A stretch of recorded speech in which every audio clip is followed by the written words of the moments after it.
How are you feeling? Um, I don't know. It's a little surreal right now. I've been waiting for this moment for about 4 fights just to talk to y'all again. Feeling great. It was a great fight. Looks like she's excited for this moment too. Yeah. Yeah, it is my baby. Y'all finally get to see baby G. A year ago, I announced I was going to be having a baby girl, and here we are. It's a full circle moment for me. I always dreamed of this moment. Yeah, I could cry. When you pictured this moment, does it like live up to the moment that you pictured in your head? It does. I worked really hard for this win tonight and this moment. And there was a lot of times during camp where I just had to remind myself that I wanted to feel this right now and that I owed it to myself. You know, I work extremely hard. And sometimes it's difficult, fights don't go your way. But um, yeah, yeah. Do you feel like everything happens for a reason? Maybe you were supposed to be back here for the first time with her in your lap. Maybe. My father always used to say that when I was coming up running track. He would always say everything happened for a reason. I am, I'm a firm believer in everything happens for a reason, and not to say that I needed to lose, but it definitely strengthened my resolve even more. Even more. I've always been a person to come back from adversity and work hard. So, um, yeah, I definitely feel like everything happens for a reason. I'm there with you. Can you talk to me a little bit about the fight? Were there any surprises in there? Any adjustments that you had to make? He had a little bit more like pop on his punches. He was a little stronger than I thought he would be with his hands.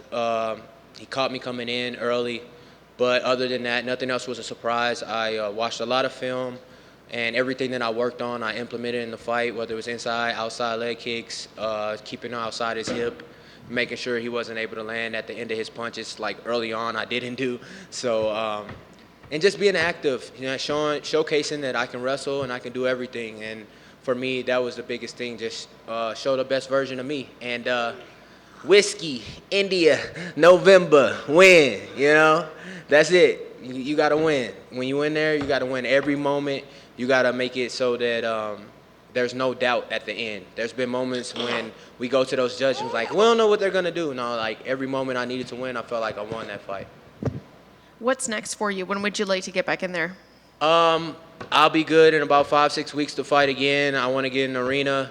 I'm not gonna rush it though, but I really want to get that debut. I mean that opening at if it's still open, UFC 300. Give me Joshua Van or anybody that want to squabble and throw some hands with me. I'm tired of fighting in Apex against guys that just want to wrestle and hold on to me. So I just want to get in an arena. I want to get in front of the fans, get the full UFC experience. I truly love this promotion. I love fighting for the UFC. It's always been a dream. And, what's better than this, Thank you. Thank you. Charles, if you can't get a UFC 300, I'm back here. What's up, baby? If you can't get a spot on UFC 300, is there a specific arena or location that you'd like to compete in front of? Anything in the U.S., outside of the U.S. it gets pretty difficult with, time and just my coaches. We got a lot going on right now. Ain't that right? Yeah. So, anything, she say, hey, any arena, we good? Yeah. Okay. Yeah. Any arena, any spot, we good. That's awesome. Themba Garimba and Jamal Pokes each won their fights, and they were in here saying that they actually like the Apex, but I know maybe it's a different story for you because you've done your majority of your career inside the Apex. It feels like every Apex card we turn on, you're a part of it. So I guess what is your takeaway from fighting at the Apex so many times? Yeah, we was there. I've been there where they are. I said that same thing, but this was the 6th fight in the Apex in a row. So for me, I want the full UFC experience. I didn't dream about getting this promotion to fight behind closed doors with no fans. I really love the energy of an arena. I've been to a few pay-per-views now with this while under this promotion, and the energy is just different. And so it's pretty. One second.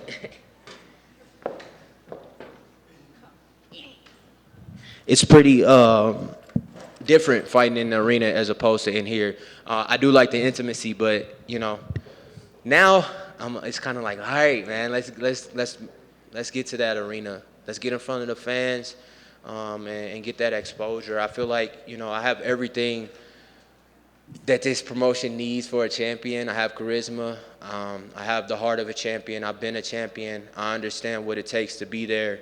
and I just want to be afforded all the right opportunities and continue to step in that cage. So do you see it kind of like a, hey, I've paid my dues? I mean, I've done a lot. Hell yeah.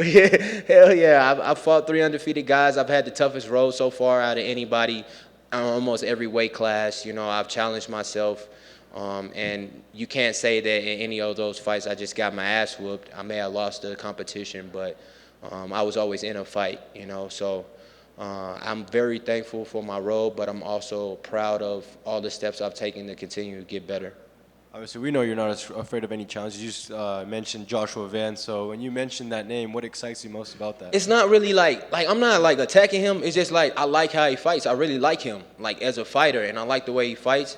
And these guys keep folding in front of him. He needs a challenge, and I think we would put on a great show for the fans. It's that simple. And this is a business. It's a promotion, but it's also, you know, like entertainment. And I think we would put on a great fucking fight. And that's the only reason why I say him, because I know he's going to bring it. And I really like him. He's a young guy. I like his mentality. I see him moving. But it can be anybody like that, you know. It's not like specifically him, but that's the first person that came to mind because I've really been appreciating his work in there and what he's been doing.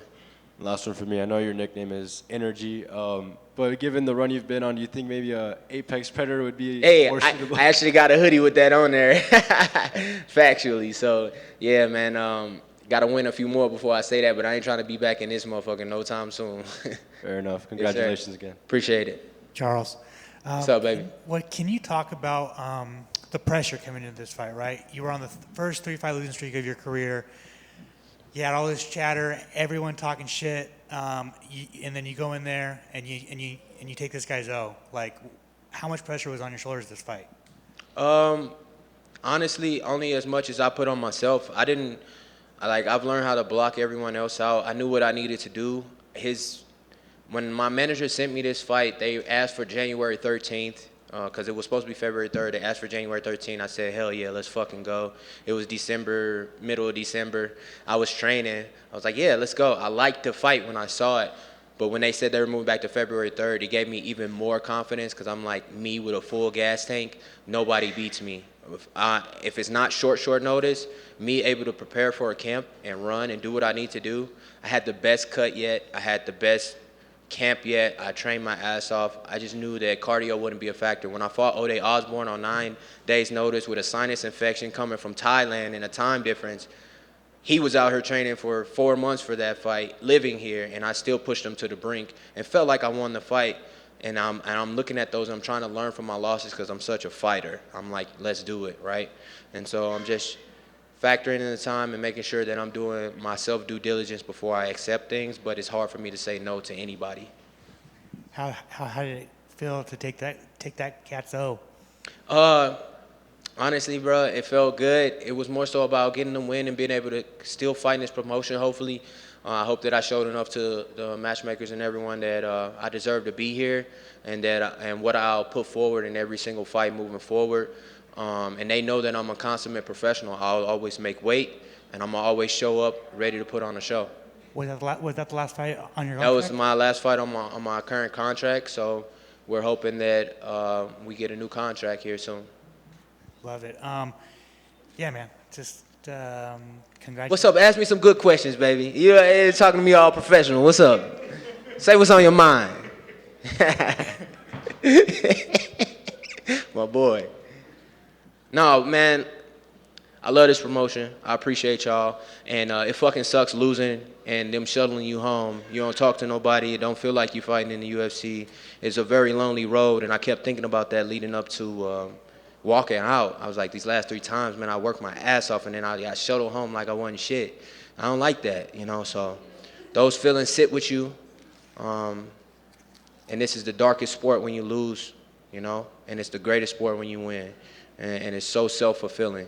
So you just got to keep positive, stay consistent, keep your prayers up, you know, and keep the people that love you around you. I mean, that's kind of like what I wanted you kind of to expand on. It's like, you know, you're on social media, you like talking to the fans, but when fans are like being shitty to you, like, is it hard to like, I guess, I'm a goofy ass dude, bro. Like, I like try to have fun with it, but it gets to a point where I just stop communicating, or I'll just put them on blast out there and then leave it alone.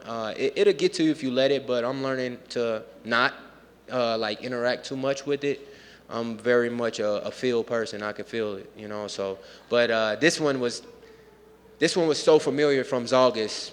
All the Kazakh flags all over every single post. Like, guys, as soon as they announced this fight, before it was even like official, I had multiple inboxes from random fucking people with 30 and 100 followers. Kazakh, you're gonna kill you. Like, I'm like, oh my God, here we go again. And then I get on, I just open my pages and it's just like flags. Now I find humor and I'm like, all right, let's fucking go. Like, I love it, you know. I actually like the Kazakh culture when it comes to fighting. I like how they prepare. I like their mindset, and the people are good people. They gave me some chocolate again, so victory chocolate, I guess, you know. Being a fan of the sport yourself in your division, who should fight Pantoja next? Like, should he fight Brandon Moreno a fourth time? If he beats Roy Val, should he fight someone new? Like who would you book? Me? Besides yourself. I know I got to work there, but honestly, all these guys fold in 5 rounds. I'm the only one who will battle his bully mentality, and Muhammad Makayev will. I know he gets a little tired. He's got to keep working on his cardio. I think he's going to put some significant challenges out there to guys in the top 5. And Manel Kopp, if he continues with his wrestling, but we haven't seen him in 5 rounds. I sparred with him a lot in Thailand, and he's very good everywhere. And so that's an exciting fight as well. The weight class, where it is wide open. Anybody can beat anyone on any given day. It's mentality, it's who shows up, and what they've been working on. And honestly, anything can happen in there. And so our weight class isn't like every other, like the bigger weight class and stuff. It's kind of like you got a few guys. Like, everyone is pretty even in this weight class. It's very skilled. So I don't really give a fuck who steps in there. I'm just going to keep trying to get on this win streak this year. Like, I was in a very good position last year to do that, and I didn't take advantage of it. This year I will. Who's winning the Super Bowl? Who win the Super Bowl? I'm an Eagles fan, so, you know, I don't really care. But since Andy Reid, the head coach of the Chiefs, I'm always rooting for him. Congrats. Most definitely appreciate it.